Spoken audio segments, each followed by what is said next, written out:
Okay, what's going on, everybody? I know this video is very overdone, but I'm gonna show you guys how to put the ignition lock cylinder inside of the ignition switch for an old Ford. First off, got the lock cylinder.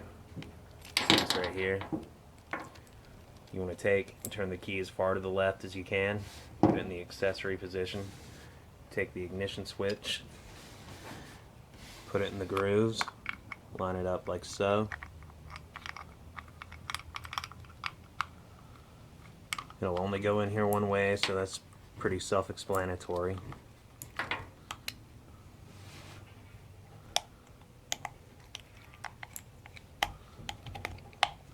Alright, get it in there, take a paper clip, push the pin in,